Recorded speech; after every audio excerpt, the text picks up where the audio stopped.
Alhamdulillahi rabbil alamin wal aqibatu lil muttaqin wala udwana illa 'alal zalimin. Ashhadu an la ilaha illallah wahdahu la syarikalah wa ashhadu anna Muhammadan 'abduhu wa rasuluh alladzi la nabiyya ba'dah, amma ba'du. Hadirin nikmati iman, Bapak Ibu yang dirahmati Allah Subhanahu wa taala. Pada pagi hari ini kita akan melanjutkan tadarus mengkaji secara intensif, kemudian memahami kajian-kajian keislaman, yaitu yang berkaitan dengan satu di antara syariat Islam, yaitu berkaitan dengan akhlak Islam, tarbiyah al-akhlak al-islamiyah, yaitu pendidikan akhlak Islam. Kalau kita melihat secara umum, dalam satu kitab disebutkan bahwa pendidikan Islam itu ada 6. Jadi Islam datang untuk mendidik kepada kita dengan 6 nilai pendidikan. Yang pertama adalah ilmu. Islam sangat perhatian terhadap ilmu. Karena itu mencari ilmu tidak bisa dibatasi waktu.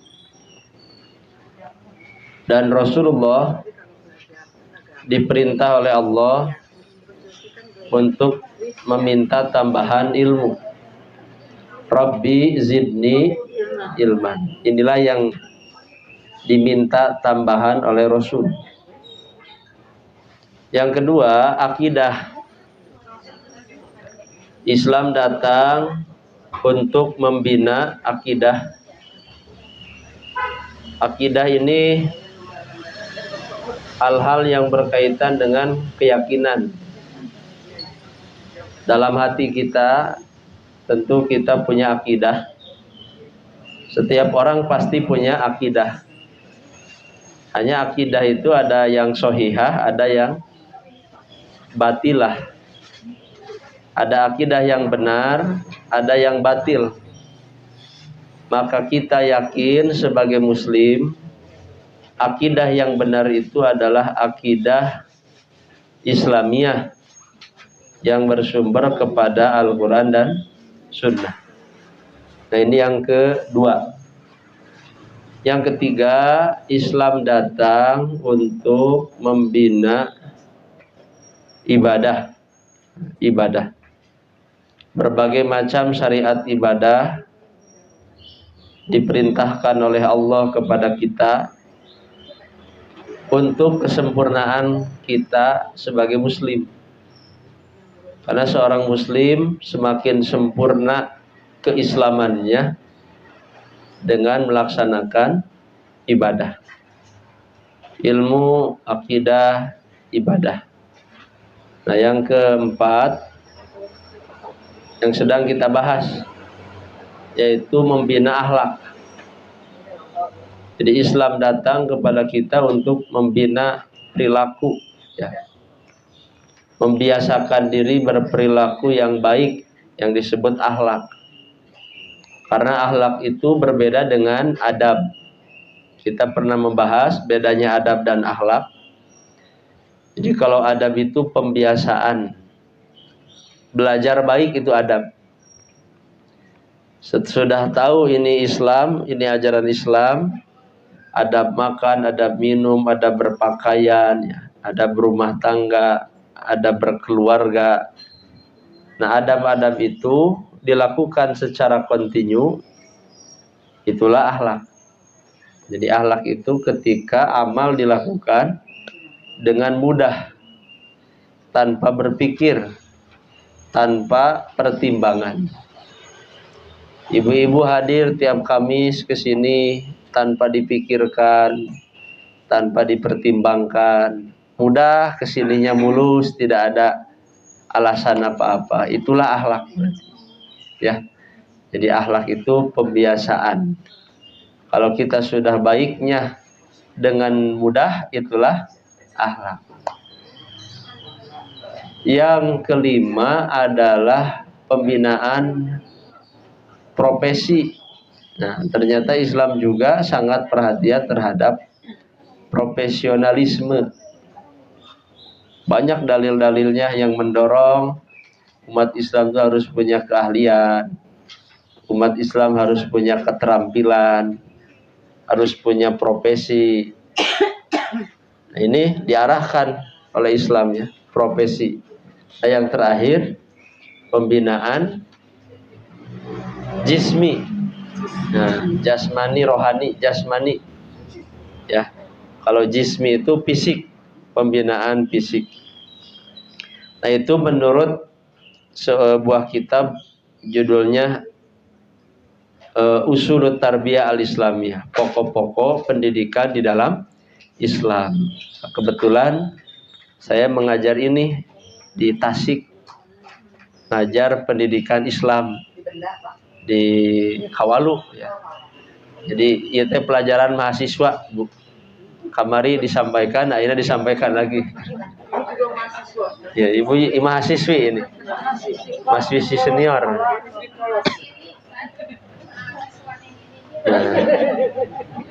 Nah, jadi itulah kesempurnaan ajaran Islam. Ya.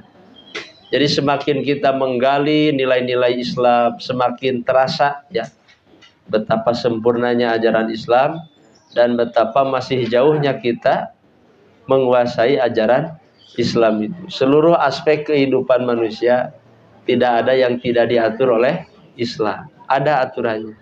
Sekecil apapun itu Islam telah mengatur. Nah, sekarang kita lanjutkan bahan kajiannya pendidikan akhlak halaman 90 ya. Sudah jauh kita ini membahas akhlak dengan judul apa? Ta'awun. Pakai bahasa Arabnya pakai ain ya. Ta'awun ini bagian dari ajaran Islam yang secara sederhana kita artikan ta'awun itu saling menolong. Saling menolong itu satu kebaikan dalam Islam yang harus menjadi akhlak. Nah, kita bahas di sini tentang ta'awun. Bagian A, definisi atau pengertian ta'awun itu huwa al-musa'adah 'alal haqqi ibtigha'al ajri minallahi subhanahu. Ta'awun adalah saling menolong. Saling menolong itu berarti antara dua orang ya, atau lebih gitu. Kalau kata-kata saling berarti perbuatan yang dilakukan lebih dari satu ya. Saling menolong alal haqqi dalam kebenaran, ibtigha al ajri dengan mengharapkan pahala. Nah, jadi dasarnya ta'awun itu mengharapkan pahala minallahi subhanahu, dari Allah yang maha suci. Jelas kira-kira? Jadi ta'awun teh saling menolong dalam kebenaran. Ada kebenaran yang harus ditegakkan, maka orang yang punya kemampuan menolong.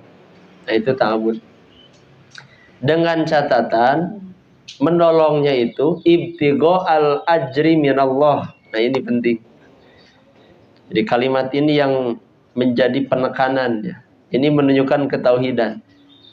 menolong karena berharap mendapat pahala dari Allah. Nah, ini yang disebut ta'awun. Jadi kalau kita saling menolong tidak untuk mendapat pahala dari Allah, bukan ta'awun. Ya. Ada yang menolong tidak ingin dapat pahala? Sekali deh. Ada orang yang menolong tidak untuk mendapat pahala, ada gak? Ada kalau tidak tahu ilmunya. Itu aja. Ya. Menolong karena mungkin ada udang di balik batu. Nah, jadi menolongnya untuk apa? Ya untuk mendapatkan sesuatu yang lebih. Berarti itu tidak ada pahalanya ya, Ustaz? Nah, tidak ada. Makanya kembalikan lagi innamal a'malu, tetap hadis itu yang jadi kunci. Saling menolong itu adalah ibadah, akhlak Islam, tapi ketika niatnya menyimpang dari selain Allah, bukan akhlak. Makanya akhlak itu harus selalu berkaitan dengan akidah. Saya begini karena keyakinan saya Allah memberi pahala. Nah, itu. Ya. Itulah yang disebut ta'awun. Selanjutnya di sini ada beberapa dalil, yaitu ada 1, 2, 3, 4, 1, 2, 3, 5 ya. Jadi kalau kita bertanya apa dalilnya dalam Quran atau hadis bahwa kita harus saling menolong. Nah, yang pertama surat yang favorit ini ya. Karena surat favorit pendek bacaannya. A'udzubillahi minasyaitonirrajim wal 'asr. Demi masa. Innal insana lafi khusr. Sesungguhnya manusia benar-benar dalam kerugian. Illal ladzina amanu, kecuali orang yang beriman. Wa 'amilus sholihat, dan beramal soleh. Wa tawasaw bil haqqi, saling menasehati dalam kebenaran. Wa tawasaw bis sabri, saling menasehati dalam kesabaran. Nah, ini. Jadi semua manusia pada dasarnya adalah rugi, kecuali manusia yang memiliki 4 sifat. 1, iman. 2, amal soleh. 3, saling menolong dalam kebenaran dan dalam kesabaran. Ada ulama, Bu ya, ketika baca ayat ini ada seorang ulama mengatakan, seandainya manusia mentadaburi 1 surat ini saja, rasa-rasanya cukup 1 surat ini mewakili 1 Quran. Kalau di lenyepan, masih ingat di lenyepan?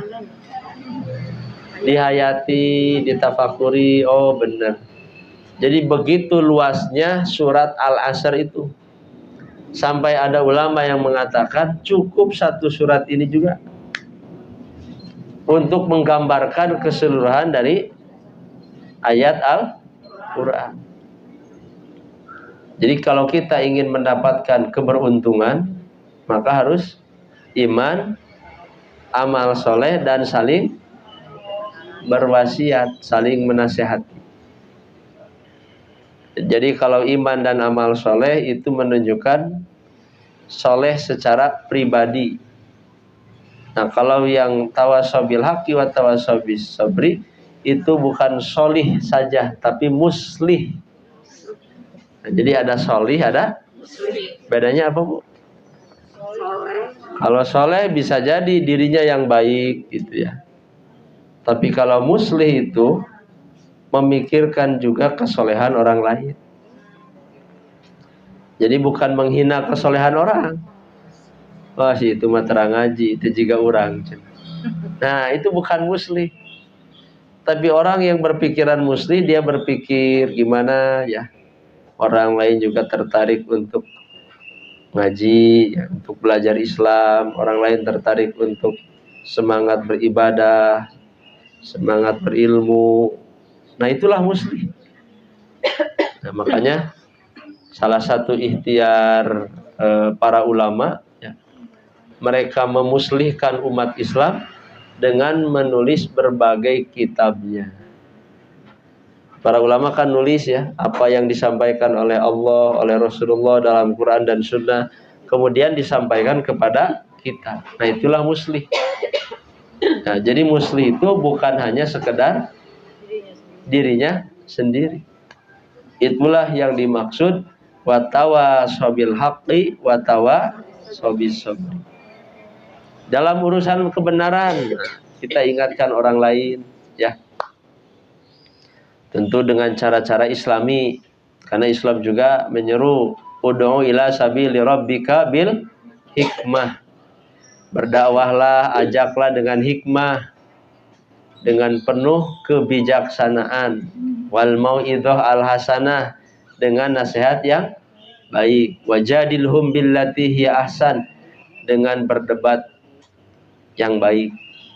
Jadi itu dakwah Islam. Makanya salah satu sifat Rasul, keberhasilan Rasul dalam berdakwah apa? Akhlaknya. Kata Quran, fabima rahmatim minallah linta lahum. Dengan rahmat Allah lah kamu menjadi lembut. Walau kunta faddan ghalidhal qalbi lan faddu min haulik. Seandainya kamu bersikap kasar, keras hati, jadi lamun mah Nabi teh galak gitunya, tidak lembut, lan faddu min haulik, maka orang akan menjauh darimu. Jadi keberhasilan dakwah Nabi itu adalah punya linta. Linta itu dari layin. Layin itu artinya lembut. Dan dakwah Nabi itu pernah dibahas di buku ini juga ya. Di Baledogan tuh apa? Dilempar oleh batu di Taif sampai berdarah kan. Tapi karena lembutnya Nabi, sabarnya Nabi, tidak ada niat untuk membalas. Padahal bisa saja gunung ditimpakan ke kaum itu beres. Tapi Nabi malah berdoakan, Allahumma gfir qaumi.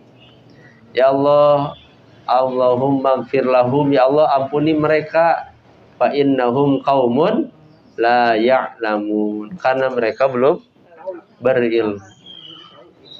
Nah, jadi ibu-ibu ogenya sama, muntia sama, sudah berdakwah tapi nah hati nurut wae, tong dicarekan, doakeun, apalagi kepada anak ya, apalagi kepada saudara, tetangga, teman, wah itu mah doakeun ya.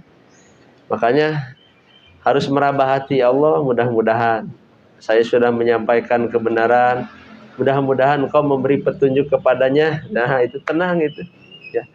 Jadi kita dapat pahala double, pahala dari menyampaikan kebenaran, pahala dari mendoakan seperti Nabi, ya Allah ampuni kaumku, karena mereka belum mengetahuinya. Nah itulah diantara kunci dakwah Nabi sampai Nabi berhasil menyampaikan Islam. Ayat kedua sebagai dasar bahwa kita harus saling menolong. Surat Al-Maidah ayat 2. Allah berfirman, wa ta'awanu 'alal birri wat taqwa wa la ta'awanu 'alal itsmi wal 'udwan. Dan tolong menolonglah kamu dalam mengerjakan al-birri, kebaikan, wat taqwa, dan ketakwaan. Jelas gak ayatnya? Jelas ya? Di mana ada upaya meningkatkan kebaikan, meningkatkan takwa, maka orang harus saling ta'awun. Nah, mungkin ini semakin gencar ketika bulan Ramadan, ya. Gencar ketika pada saat Idul Kurban, banyak orang saling menolong. Nah, memang seperti itu harusnya, ya. Tapi di luar itu juga harus diprogramkan. Bagaimana agar Quran Sunnah ini menyebar? Nah, kita sama-sama memikirkan. Saya punya tenaga, silahkan membantu dengan tenaga. Saya punya pikiran saja, membantu dengan pikiran. Saya punya uang, membantu dengan uang.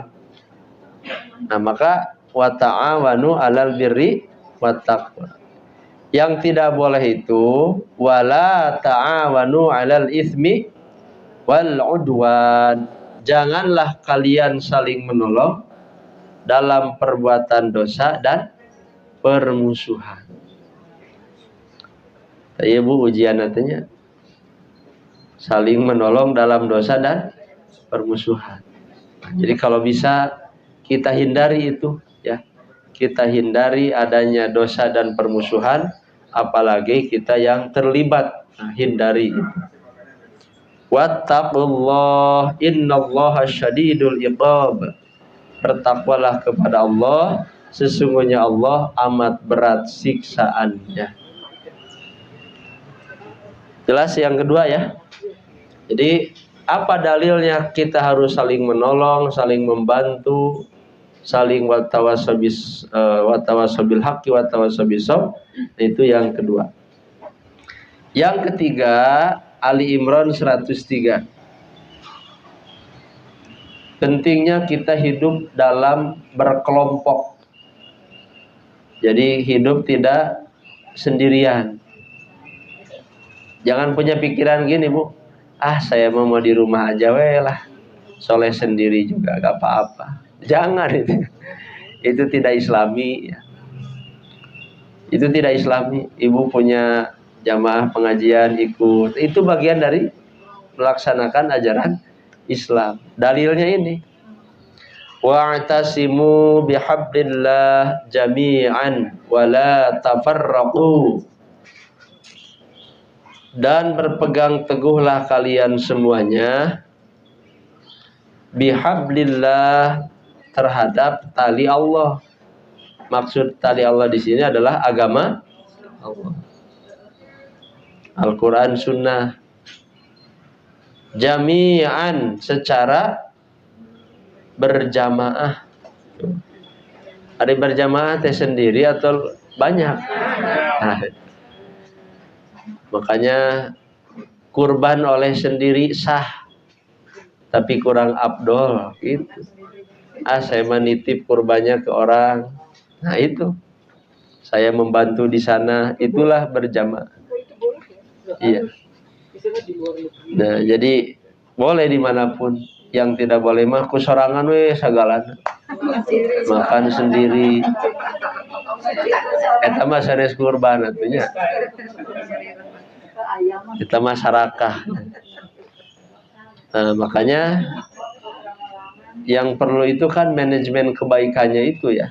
Jadi bagaimana supaya orang-orang itu bisa terlibat dalam kebaikan itu. Wala tafarraqu, dan janganlah kalian bercerai. Jangan. Di hadis-hadis lain kan wa kunu ibadallah ikhwana, jadilah hamba Allah yang bersaudara. Islam sampai sana ngajarkan wala tahasadu ya.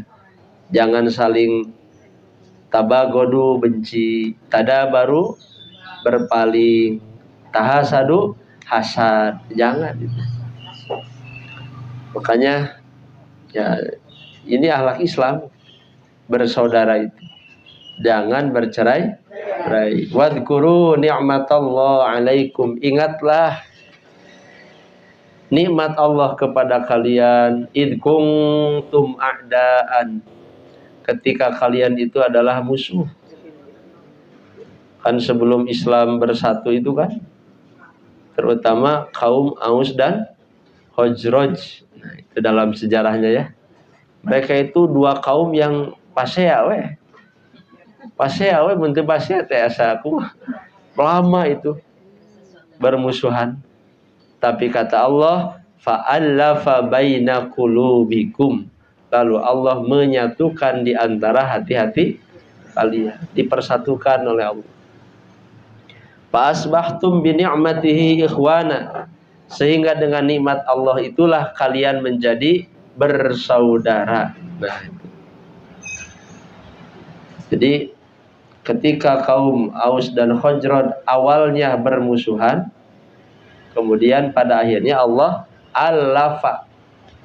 Jadi alafa teh seakar kata dengan ulfah. Aya namina ulfah kan?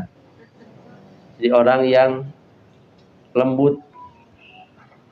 Kalau tidak salah ada hadis begini, al mu'minu ya'lifu wa yu'lafu.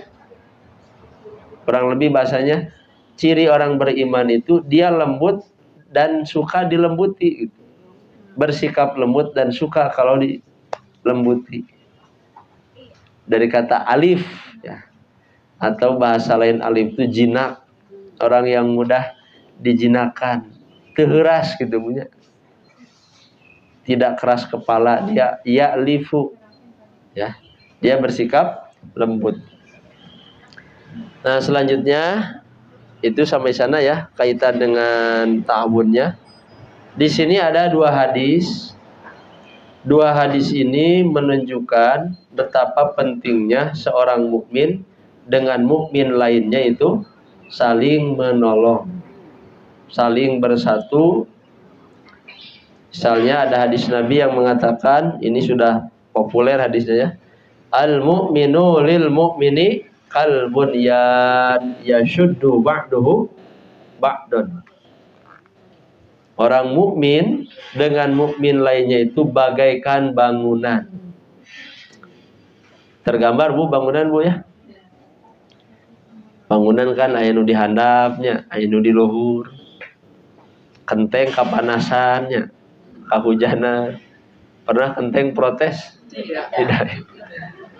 Saling melengkapi gitu. Kemudian apa? Lantai tehal dipincakan, nyeri. Nah, jadi artinya apa? Gambaran bangunan itu satu sama lain saling melengkapi, saling menguatkan. Itu sugan kenteng teh kabur kahujanan wae. Tidak. Nah, orang mukmin itu harus seperti itu. Sama kan orang mukmin itu ada yang berprofesi jadi pengusaha, ada yang jadi guruna gitu ya. Ada yang jadi tukang bangunan. Ya harusnya mereka itu tidak saling iri. Tidak boleh pengusaha yang jadi ustadz yang jadi pengusaha. Tidak boleh itu kan. Maksudnya bukan tidak boleh berikhtiarnya. Tidak boleh mengambil peran orang lain. Sampai dia ingin merebut, nggak boleh. Nah, ini karakternya. Sudah sadar diri, kalau bahasa teman-teman itu sadar diri, sadar posisi. Oh, saya sadar sebagai pengusaha. Apa sadar dirinya? Oh, kalau sebagai pengusaha berarti harus dermawan. Oh, saya sadar diri sebagai guru, sebagai pengajar. Tidak boleh lelah mengajar sebagai pengajar. Oh, sadar diri saya sebagai mustami. Tidak lelah untuk terus belajar juga sebagai mustami. Nah itu. Berarti kalau dalam satu komunitas ada yang ingin menonjol sendiri, ingin terpakai sendiri. Nah tidak Islami itu ya. Tidak Islami. Tapi kalau dia punya kompetensi, kemampuan yang menurut perhitungannya orang lain tidak mampu, ya silahkan.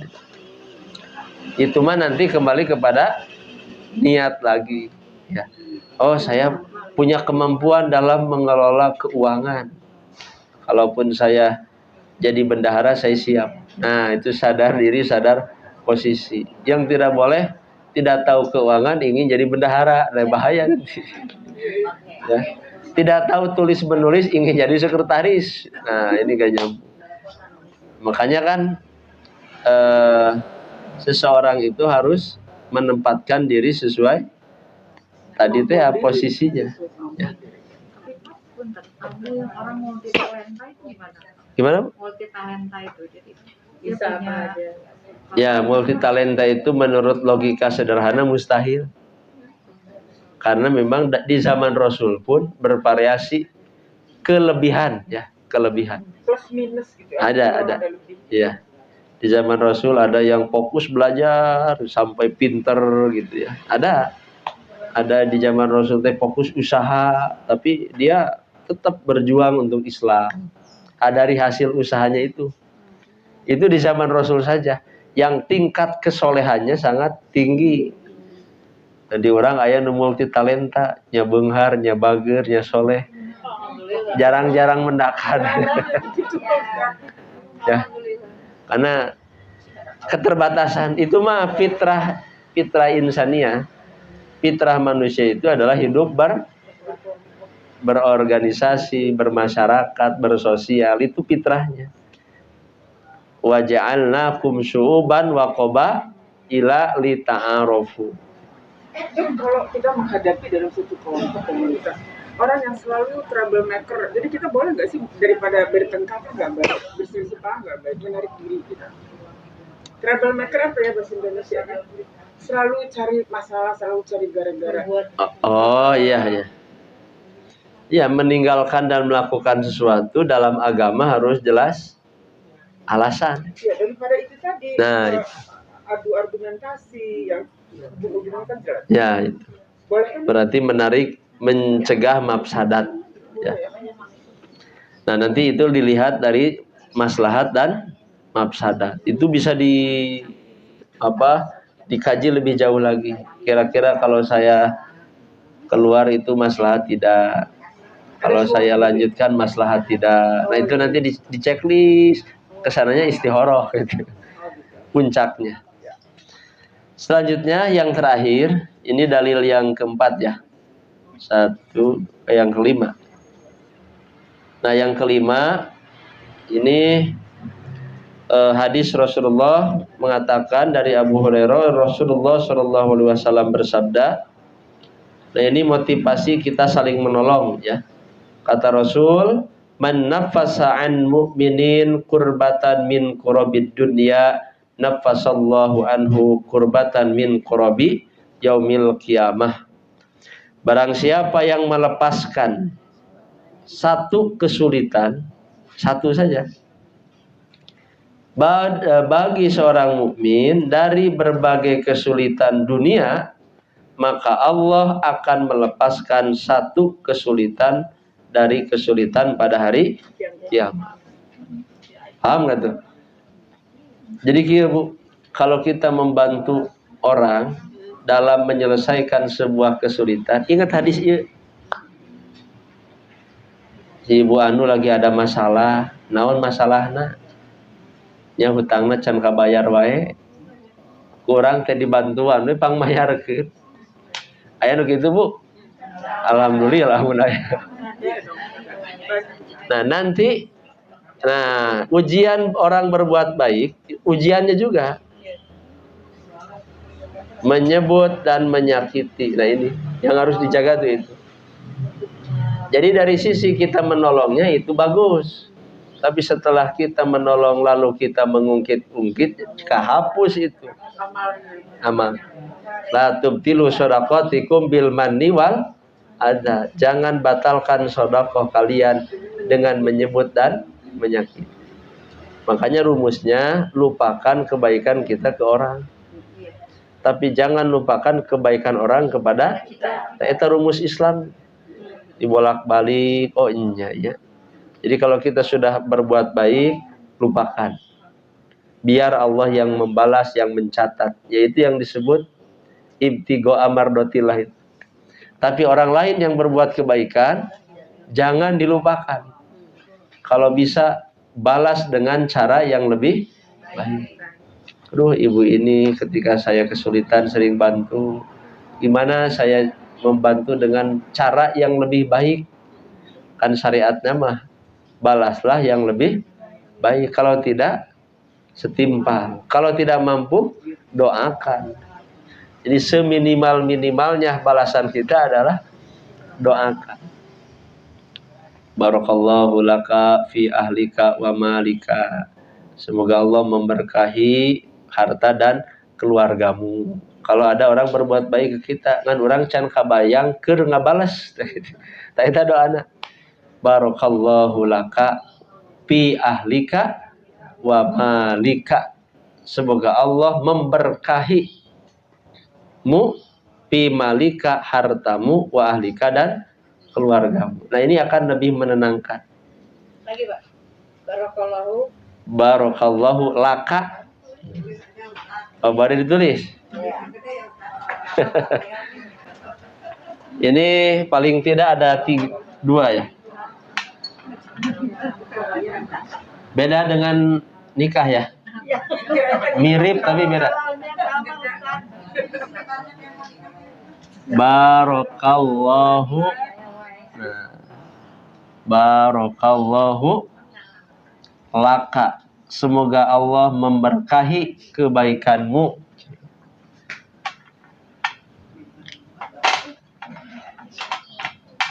Fi ahlika. Nah, fi malika wa ahlika. Harta dulu ya. Barakallahu laka fi malika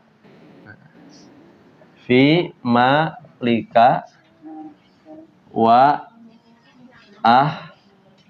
ahlika.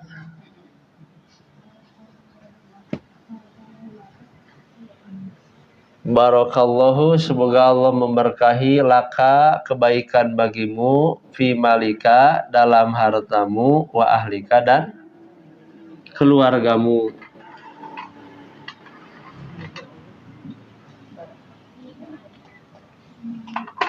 Jadi kata-kata berkah itu sering kita dengar kan? Nu kabayang naon mu berkah? Semoga Allah memberkahi kebaikanmu pada harta dan keluarga. Jadi apa tadi teh? Membalas kebaikan dari orang lain. Kalau yang populer apa Bu? Jazakallahu. Itu bisa diamalkan juga. Hah? Silahkan, yang itu silahkan. Jazakallah khairan. Semoga Allah memberikan balasan bagimu kebaikan. Nah, itu yang pertama. Jadi kata kuncinya, kita punya solusi untuk menyelesaikan masalah saudara kita yang mukmin. Maka berharaplah kepada Allah, Allah akan melepaskan kesulitan pada hari kiamat. Itu niatnya teh. Yang kedua, waman yasaro. Nah, apa yasaro? Memudahkan. Barang siapa yang memudahkan ala mu'sirin, kepada orang yang kesulitan, yassarallah alaih, Allah mudahkan kepada dia, fid dunya wal akhirah, di dunia dan akhirat. Nah, ini orang lain mendapat kesulitan, kita memberikan kemudahan. Maka Allah menjamin akan memudahkan urusan dia di dunia dan akhirat. Dengan catatan kita berharapnya kepada Allah. Memang ada orang yang memudahkan urusan orang, tapi berharapnya kepada orang lagi, ada nggak? Ada. Itu namanya mukafaah. Mukafaah tuh? Ya, mukafaah itu ingin dibalas oleh manusia lagi. Nah, ingin dibalas dengan segera ya. Mukafaah itu. Nah, maka orang yang menolong, memudahkan urusan orang lain, Allah menjamin Allah lah yang akan menolongnya, memudahkannya kepada dia di dunia dan akhirat. Poin berikutnya, man satara musliman, siapa yang menutupi aib seorang muslim, satarahullah fid dunya wal akhirah, maka Allah akan menutupi kepada dia di dunia dan akhirat. Makanya ada hadis, innallaha hayyun sittirun, Allah itu maha malu dan maha menutupi katanya. Maksudnya apa Allah maha menutupi itu? Allah itu merasa malu kalau hambanya, mohon maaf, terbuka aurat. Malu Allah untuk melihatnya. Allah yang malu. Iya, maha malu Allah. Dan Allah maha menutupi. Jadi Allah tuh ingin kalau manusia itu tertutup auratnya sekalipun sendirian. Sekalipun sendirian. Ya. Sekalipun di kamar. Iya. Iya. Makanya ada hadis-hadis di bab taharah nanti bisa dipelajari ya. Ya selama memungkinkan aurat ditutup ketika mandi, ya hakikat malu yang sebenarnya apa? Kepada Allah. Malulah kalian dengan sebenar-benarnya malu kepada Allah. Nah, termasuk Allah itu maha menutupi aib hambanya. Maka rajin-rajinlah kita menutupi aib orang lain agar Allah menutupi aib kita. Nah, itu balasan. Tapi kalau begini Ustaz, kalau dalam satu komunitas, maaf ya, tidak semua jujur dalam hal Ustaz itu Pak maklum. Kita melihat itu mending diem aja atau biarkan. Tapi kalau dibiarkan itu iya. Tanah itu gimana Ustaz? Itu ada pengecualian. Jadi ada pengecualian, aib orang boleh dibuka, diungkap sepanjang itu mengganggu atau melahirkan kezoliman. Itu ada kaidahnya. Kaidah syariah. Kemadaratan harus dihilangkan. Kan pernah kita bahas ya. Dalam usul fikih nanti ada. Maksudnya gimana? Ketika ada satu komunitas dia korupsi, masa korupsi diantepkeun? Nah, itu boleh diungkap, boleh dibuka ya. Tujuannya untuk keselamatan. Tujuannya untuk menghindari kemafsadatan. Nah, biasanya faktor yang mendorong orang tuh menggibah ya, membuka aib orang lain, biasanya hasad. Nah, dengki ya. Ini yang haram itu yang ini. Tapi kalau yang tadi mah bukan haram lagi. Tidak haram, itu memubah. Bahkan bisa jadi ibadah. Seperti KPK menangkap pelaku korupsi. Nah, itu bukan aib itu mah ya. Maksudnya tidak tercela. Nah, itu mah boleh. Nah, biasanya orang kerhasan kasih kau gorengan nanti dibarebetku gitu ya. Tapi karesepna naon. Nu tepi karesepna naon gitu ya. Cacat-cacat dalam tubuhnya disebut. Nah, ini yang tidak boleh. Faktornya adalah hasad, benci, dendam. Tidak untuk kemaslahatan.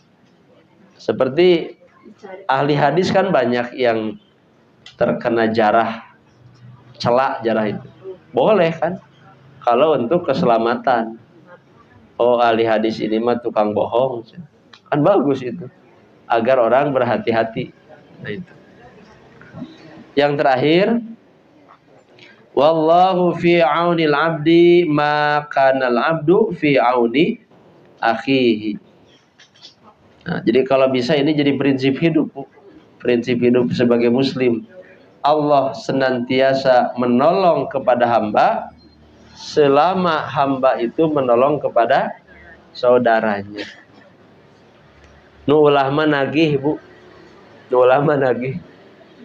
Saya tuh sering bantu kamu, kapan kamu bantu saya? Tapi kalau bantu nagih utang, Kalau nagih utang mah boleh. Tapi kalau diungkit-ungkit saya tuh suka memberikan pinjaman kepada kamunya, ini yang nggak boleh. Hati-hati saja ya. Itu luar biasa ujian orang baik itu. Ujian orang kaya, orang berharta itu menahan diri untuk tidak mengungkitnya. Nah, itu yang tidak mudah ya. Hanya orang beriman yang bisa. Kadang-kadang saya suka dengar tuh kalau seseorang memberi sesuatu, si yang diberi lupa ngucapin, yang si pemberi itu ngomongin, menit nuhun acan. Nah, itu pun gambaran hati-hati gitu ya. Nah, termasuk nagih ya. Nagih, sudah saja nagihnya ke Allah gitu aja. Ya Allah, mudah-mudahan supaya dia membantu dia untuk mengingatkan membayar hutang. Maksudnya gimana? Nanti hutang tadi. Nagih hutang mah boleh. Nagih hutang, yang tidak boleh itu adalah kita mengungkit. Nah, mengungkit bahwa kita teh sudah pernah. Hati-hati saja. Makanya ini rumusnya.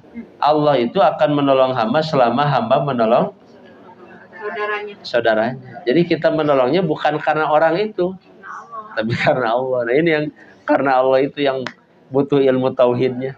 Misal, tapi kalau ditagih hese tapi jumlahnya gede itu gimana? Doakan saja dulu. Nah, doakan saja. Jadi kebersihan hati itu melahirkan amal baik. Orang tegas capek-capek, cenah angger tadek ulah tahan itu. Kita dapat pahala dari sabar, kita dapat pahala dari mendoakan. Tapi ada hadisnya memang. Hadisnya itu bagi orang yang punya untuk bayar hutang tidak bayar, kata Nabi, halal kehormatannya dan halal diperangi, disiksa halal. Halal kehormatannya maksudnya Boleh diaib, boleh dibuka aib. Hati-hati kalau kamu menghutangkan ke orang ini, sok sanajan boga duit kita ramayar. Nah, boleh itu. Tapi kita misalnya memilih menahan. Memilih menahan tujuannya apa? Ada dua kemungkinan lagi. Kalau tujuannya untuk menyelamatkan orang-orang lain, itu yang lebih baik. Aib, buka saja aibnya. Supaya orang berhati-hati. Nah, itu ya. Itu lebih baik. Jadi nanti memang dalam hal kita memilih mana yang terbaik, itu memang ada kaidah. Ada aturan dalam agama yang disebut fikih prioritas. Jadi fikih prioritas itu banyak pilihan beramal, tapi kita memilih amal yang paling baik karena di balik itu ada pahala yang besar. Nah itu. Terakhir ya, bagian C. Pandangan ulama apabila sesama muslim saling menolong. Qala atau ibnu Abi Robah, atau bin Abi Robah, ini murid sahabat berarti tabi'in, berkata, tafaqqadu ikhwanakum ba'da salasin. Hendaklah kalian perhatikan saudara kalian setelah 3 hari. Ya. Jadi misalnya orang teh Bu biasa ngariung ngaos, biasa pendak di majelis taklim. Geus 3 hari teh aya ya. Atau tos 3 pertemuan teh aya. Kata atau fa in kanu mardo, jika ternyata mereka sakit, ternyata nuju teu damang, maka fa'uduhum, jenguklah mereka. Tapi 3 hari itu bukan berarti harus 3 hari ya. Misalnya melebihi 3 hari dosa, tidak. Atau kurang dari 3 hari tidak boleh, tidak. Ini mah gambaran. Ya. Misalnya 3 hari. Kalau bisa usahakan melebihi 3 hari itu hindari. Au masyagil. Atau mungkin saudara kalian itu sedang keadaan sibuk. Fa'inuhum, hendaklah kalian membantu mereka. Nuju naon Bu, misalnya tos lami ya teu pendak di pangaosan. Abdi teh nuju Kuriak cenah. Ieu bumi aya nu bocor, oh mohon ke abdi ngintur semen kadinya 10 sak. Wah. Sae gitunya aya nu kitu Bu. Bagjanya eta persaudaraan teh. Iya abdi nuju ieu teu damang. Nah, itu gambarannya ya. Atau kemungkinannya yang ketiga, nasu. Mereka sedang nasu, sedang lupa. Mungkin sedang ada hobi yang baru gitu ya. Mungkin sedang menikmati mobil baru misalnya. Menikmati rumah baru, nepi ka hilap ngaos deui. Tugas kita apa? Fadzakiruhum, ingatkan. Berarti ini bukan hadis ya. bukan hadis tapi nasihat ulama yang napasnya sesuai Quran hadis. Jadi walaupun ini bukan Quran hadis, tapi intisarinya wa ta'awanu 'alal birri wat taqwa kan. Jadi kemungkinan orang tidak hadir, yang biasanya hadir 3, sakit, sibuk, lupa.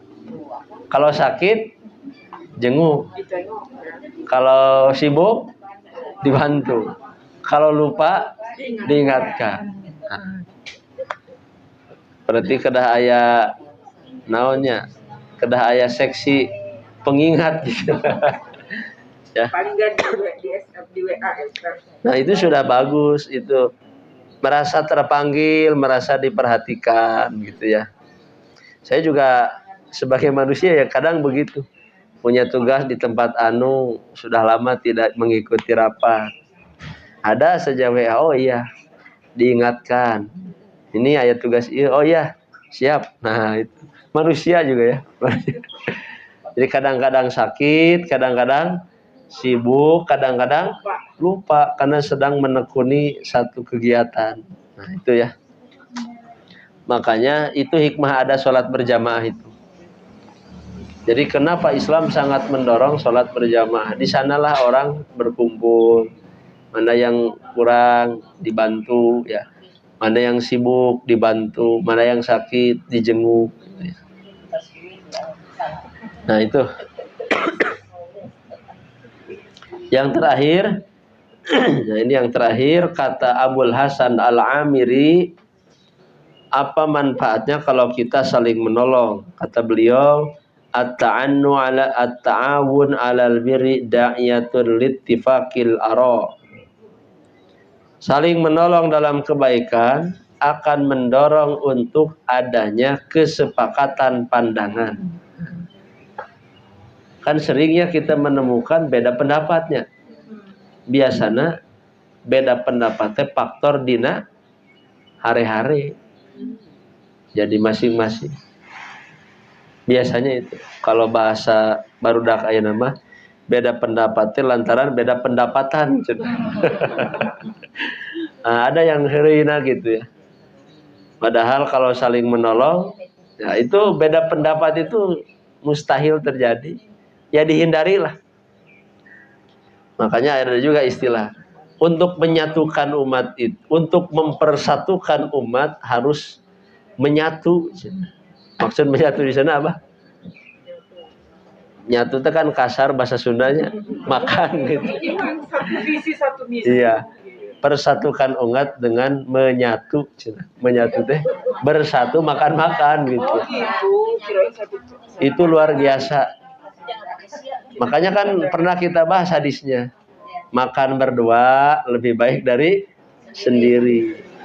Makan untuk berdua, tapi makan berdua untuk berempat, makan berempat untuk berdelapan. Itu luar biasa. Makanya rapat-rapat kan kadang sambil makan. Nah itu untuk mempersatukan. Makanya kalau Ya. daerah piringnya gede, makannya bareng. Iya. Jadi itu bukan semata-mata untuk apa ya, happy, bukan. Itu justru ittifaqul ara. Ya. Makanya bagus ya di beberapa tempat kayak makan gitu ya, atau ta'awun gitu. Wattifaqul ara. Nah, kalau pendapat sudah sama, nah ini yang susah ini. Mempersatukan pendapat itu kan dengan menolong. Nah, kalau kita sudah bisa bersatu dalam pendapat, inilah yang mendorong li ijadi majlibatil murad muksibatin lil wadad. Kesepakatan pandangan melahirkan apa yang dimaksud dan mendapatkan kasih sayang. Taya. Jadi lamun pikiran to sami, tujuan teh gancang nepi gitu. Mudah untuk dituju. Makanya mun rapatnya tararagang gitu ya. Nah, biasanya itu dari awalnya tidak ada saling menolong, tidak ada saling perhatian. Nah, ini memang dalam berorganisasi menjadi bekal ya untuk tadi mempersatukan. Cukup barangkali ya. nanti kita sambung dengan pelajaran apa yang kedua? Zikir.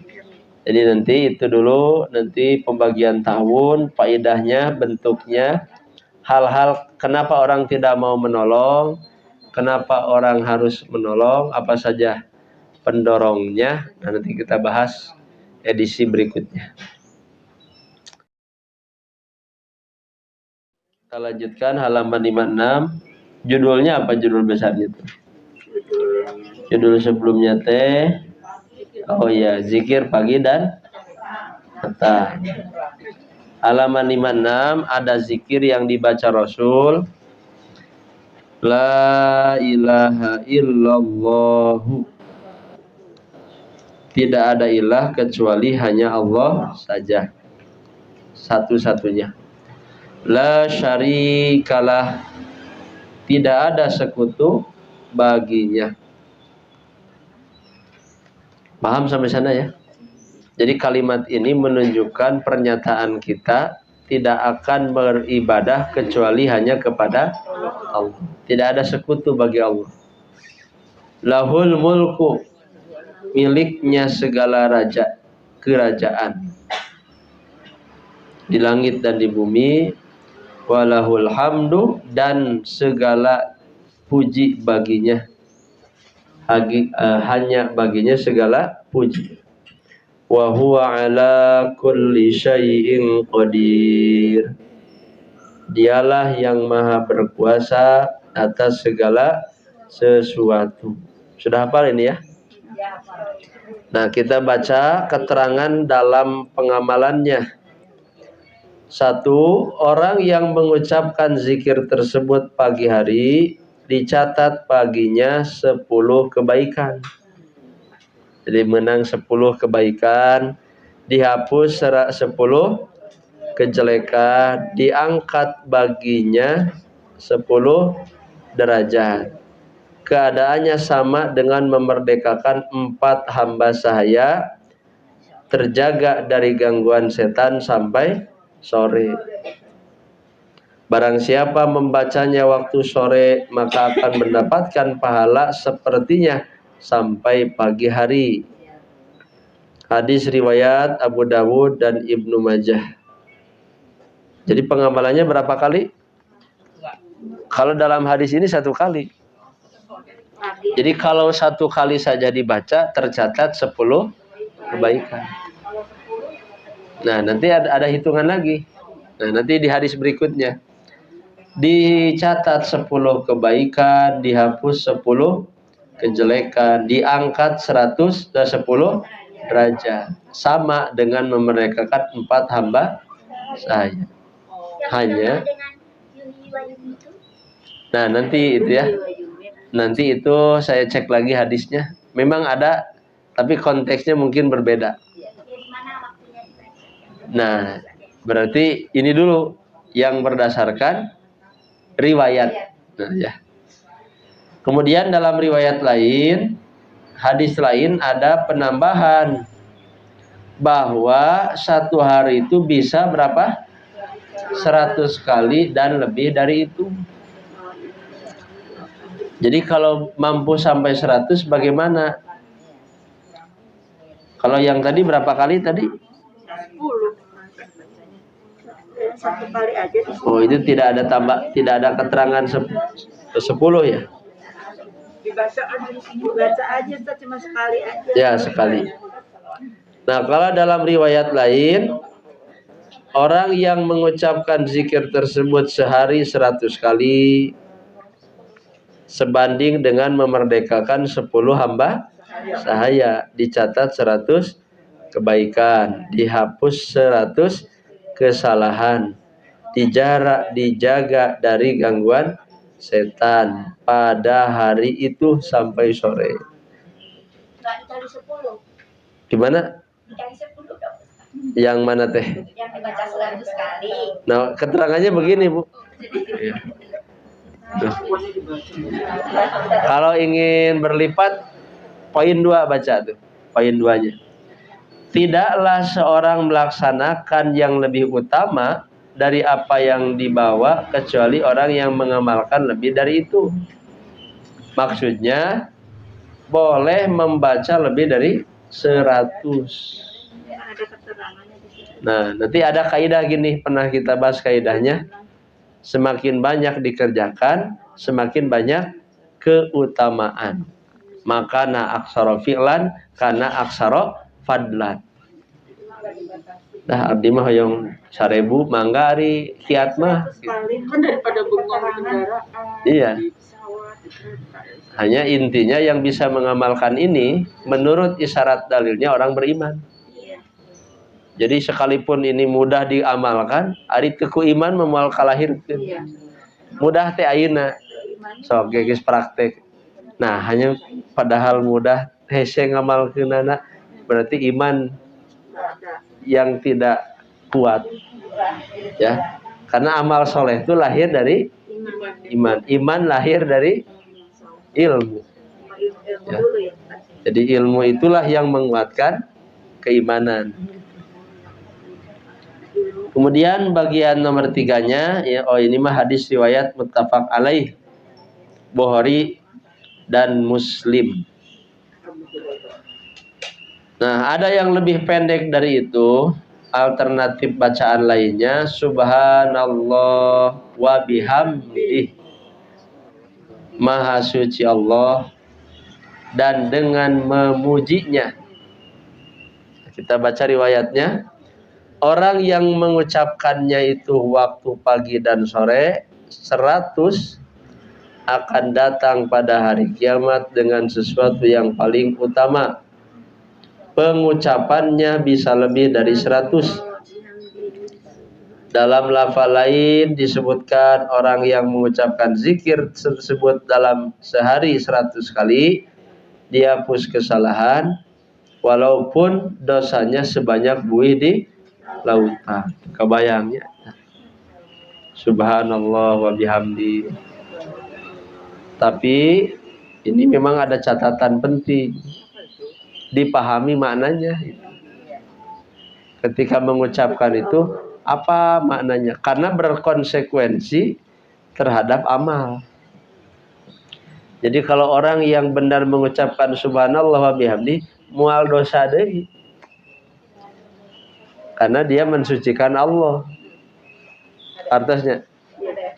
Nah, efeknya itu. Jadi ada efek samping bu zikir. Bukan hanya obat. Ya. Coba ibu, ngamalkeun la ilaha illallah itu amal iman tertinggi. Tidak ada tingkatan iman tertinggi di atas la ilaha illallah. Makanya pasti ka surga kan dina hadis lagi. Pasti ke surga, haram ke neraka, lebih berat dari 7 langit 7 bumi. Kemudian apalagi kalau di akhir ucapannya la ilaha illallah pasti masuk surga. Kalimat-kalimatnya. Ternyata memang itulah iman paling tinggi. Dengan pengamalan tentunya.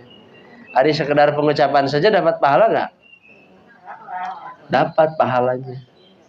Tapi tidak sempurna kalau sebelum mengamalkan. Makanya perlu dirutinkan teh sebagai pengingat. Makanya kan disebut zikir teh apa? Mengingat. Zikrullah, ingat kepada Allah. Oh, ternyata yang harus kita ibadahi teh hanya Allah. La syarikalah, tidak ada sekutu baginya. Kalau orang sudah mengamalkan kalimat itu, la ilaha illallah tadi, mual dosa deui gitu.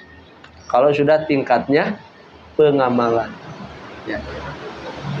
Hanya masalahnya mengamalkan la ilaha illallah teh perlu kepada ilmunya. Kan yang sering kita bahas di usul fikih, ari ibadah urang ka Allah teh aya sabaraha hiji kan gitu ya. Itu ngamalkeun la ilaha illallah.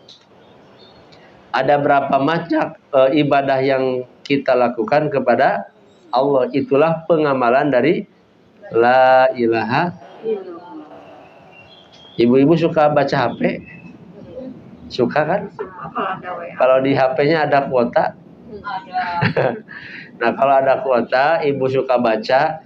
Saya sedang nulis perjalanan ibadah menuju Allah. Yang awalnya mau dibukukan, tapi ada beberapa kendala, jadi ditunda dulu. baru membahas 9 apa? Ibadah menuju Allah. Nah, bahasana menuju Allah emang salami ieu teh can nepi teh acan. Kan cirina teh acan apa? Ibadah tapi Allahna teh dihadirkeun kan belum napi, belum sampai. Saya nanti di sana bahas 50 ya. 50 jenis ibadah untuk menuju Allah. Baru 9 yang dibahas. Tulis aja nanti perjalanan ibadah menuju Allah. Nah, judulnya ya. Duka aya di Google ayatnya. Nanti perjalanan ibadah menuju Allah.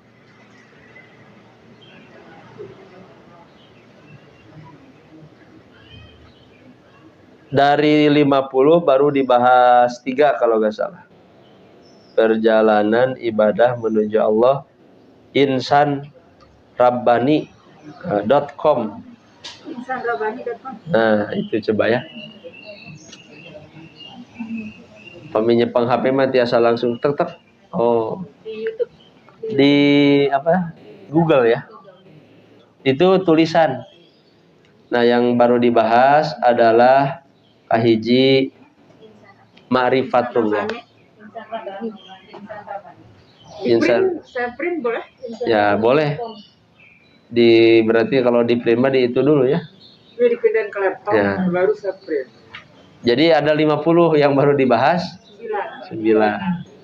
Ma'rifatullah, ikhlas, ya. Yakin, rogbah. Nah, itu kalimat-kalimatnya sederhana, tapi kalau diamalkan luar biasa gitu. Seperti gini, rogbah misalnya. Apa yang ibu bayangkan ketika mendengar rogbah? Kan teka bayangnya. Naon rogbah? Padahal rogbah itu ibadah kepada Allah. Rogbah, tahu rogbah? Kalau rob ya. Wa ila rabbika fargob. Hafal surat Alam Nasroh kan? Faida parobta wa ila rabbika, itu ada ibadah fargob, itu ibadah. Hanya kepada Allah lah kalian berharap. Jadi kalau kita mengamalkan rogbah, tidak ada amal kecewa karena kita yakin dengan janji Allah, itu rogbah. Rogbah tuh. Ada lagi waro, ada lagi yakin, ada lagi khauf, ya khosyah. Pokoknya baca dulu ya di sana nanti bagaimana cara kita menemukan Allah dengan ibadah. Karena tidak sedikit orang yang sholat tapi asa teu amrog jeung Allah. Da teu khusyuk kan. Sholatna mah sholat dan ingat ke Allahnya seberapa persen coba. Nah, itu tidak menghadirkan amalan hati. Ya. Kalau dihadirkan amalan hati, aya yakin weh, yakin, aya rogbah, aya khauf, aya khosyah, aya ma'rifat, aya ikhlas. Oh, itu luar biasa. Justru yang membesarkan nilai pahala dari ibadah itu amal hatinya, bukan amal fisiknya gitu. Tapi ini nggak bisa menahan ini Pak, otak ini nggak bisa menahan untuk mikir yang lain-lain, itu kuncinya bagaimana? Otak tidak bisa menahan Mikir yang lain, jadi lagi sholat itu mikir macam-macam itu. Oh iya, Terlintas. pengaruh apa? Pengaruh ibadah hatinya tidak hadir. Makanya saya tertarik menulis itu pertama karena fakta syariat Islam itu tidak hanya perhatian dengan masalah ibadah ritualnya, tapi ruh ibadahnya itu. Ruh ibadah itu ibadah hati. Jadi kalau kita sudah paham ibadah hatinya, jangankan amalan yang besar, amalan kecil pun jadi ibadah. Jadi pahala besar. Kita berbuat baik ke orang lain. Coba tanamkan rogbah. Apa rogbahnya? Sekalipun orang lain tidak memuji, tidak membalas, tidak rugi. Dan saya mah berharap ke Allah. Nah, itu rogbah. Nah, coba nanti baca ya. Yakin, ma'rifatullah, yakin, ikhlas, rogbah, waro. Terus kapan apa ya? Nah, Baru sampai yakin. nah itu. Baru 3. 3 ya? Iya. 9 itu Baru 3 terakhir nih. bagian 1, bagian 2, bagian 3. Nah, di postingan Oh, selanjutnya. iya. Itu kan di perbagian. Jadi saya nulisnya 33. Ini bagian 1 ya. Nah, bagian 1 3, bagian 2 3, bagian 3 3, jadi 9. Semuanya ada 50. Jadi lebih jelas Ustaz. Nah, jadi Kalau pakai HP lebih kecil. Maaf, ada di mana ini di Google? Google. di Google. Ini lahan buat ibu-ibu kalau mau beramal soleh. Yang pandai menggunakan HP, silahkan itu dirangkum sedikit-sedikit share ke grup Entera Udah. Lahan ibu mau Ayah berikan kebenar. tanah, bagi beramal tidak harus dengan uang, tapi dengan share ilmu. Jelas kan, Ustaz? Ya. Jadi nggak usah ya, jangan ikut-ikutan dengan pulsa. Kita berdagang dengan Allah, saya memberi kesempatan siapapun boleh ini untuk men-share ilmu. Karena kalau semua kita harus nunggu pelajaran dari Ustaz Diki, waktunya nggak ada, ini belum selesai. Waktunya sebulan sekali. Ya, ini belum selesai. Jadi siapa yang mau, biar Bu dan saya, oke, itu bagus banget. Jadi kita pasti menambah ilmu karena di grup Entera Udah itu kebanyakan hanya ini Ustaz, kajian-kajian ataupun ada dari yang suka paparan kayak dari Ustaz Rizky, dari MBO, dari apa. Nah ini ada ilmu. Makanya kalau tidak dijadikan lahan untuk amal soleh, bagi yang pintar, kita yang nenek-nenek kayak kita ini gadget, jadi tinggal ngeklik aja nanti. Ya. Ini ngeklik aja nggak dapat dapat. Belum.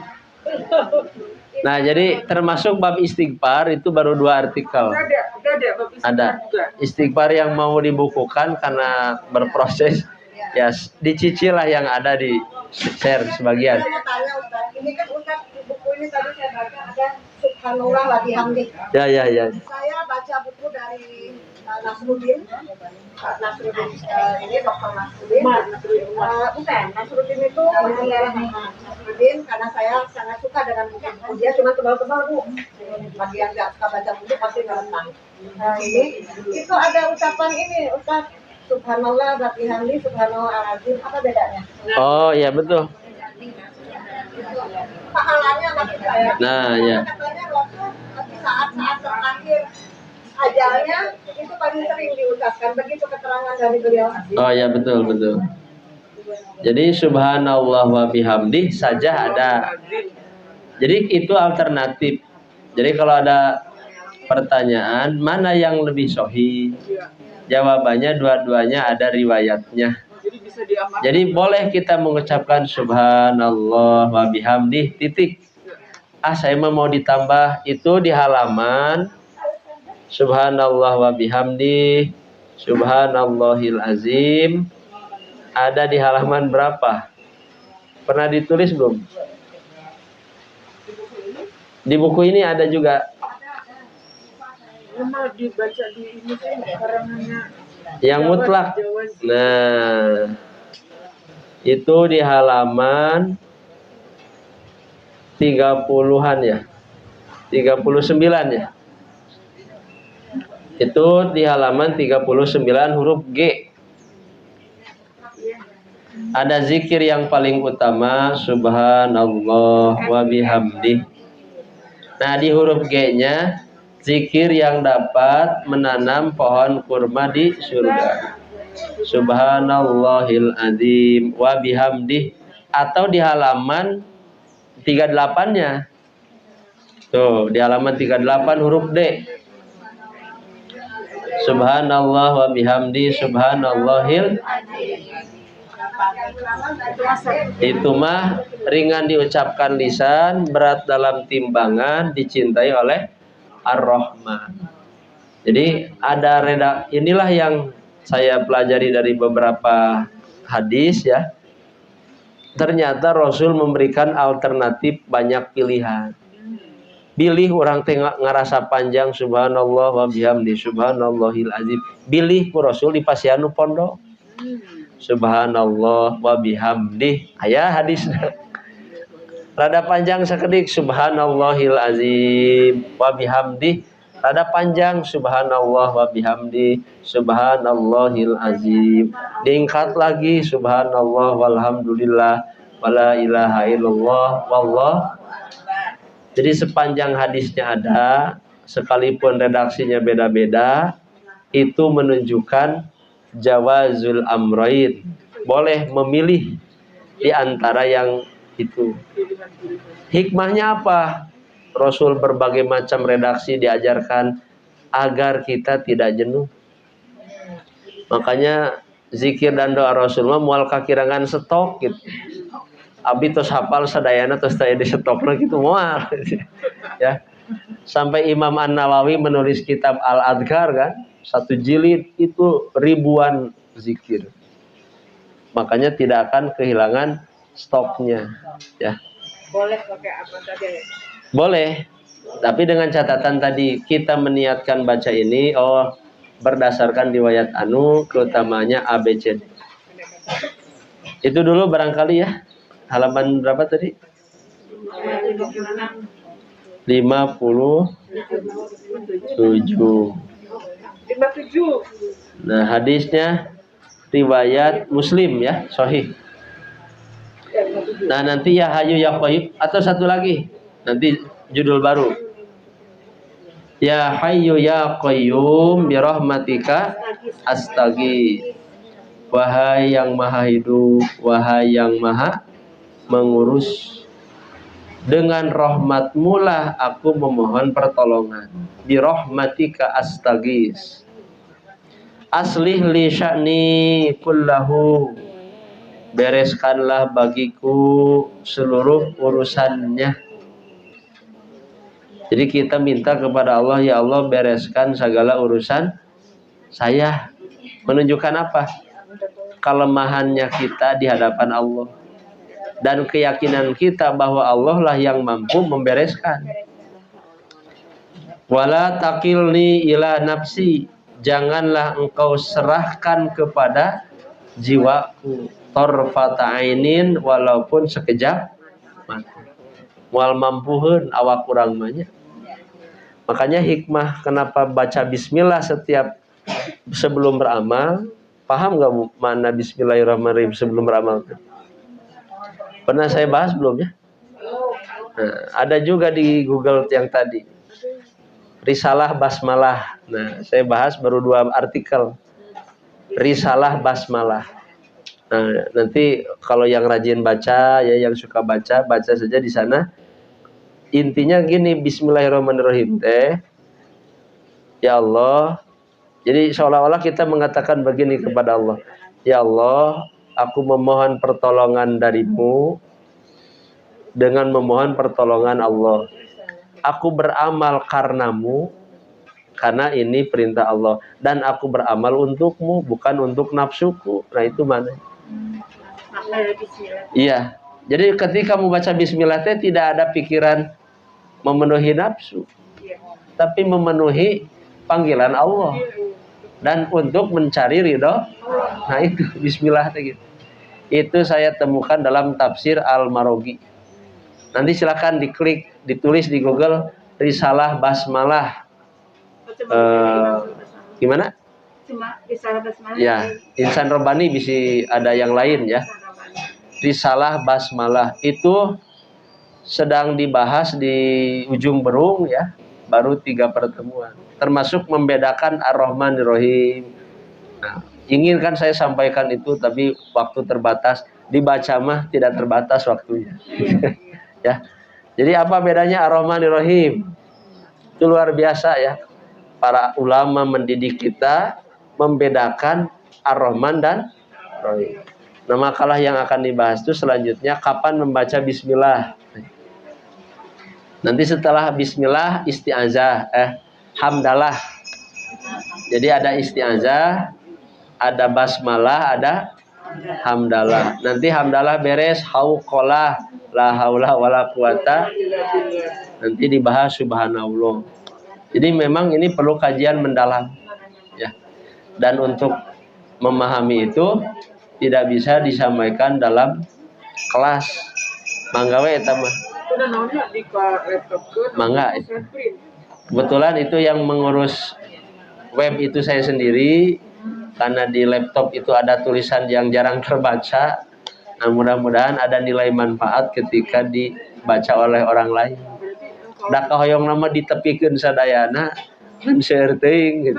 Berarti kalau misalnya saya ke laptopin, jadi saya print, kalau saya fotokopi kasih teman boleh? Ya boleh. Jadi udah seizin gitu ya. Iya dong, soalnya kan kalau Ustaz nggak izin saya dosa. Nah, itu sudah diperbolehkan ya. Jadi banyak juga teman-teman ya, termasuk mahasiswa bahan kuliah ini, santri bahan belajar aja ya. Jadi canggih sekarang kan teknologi ya.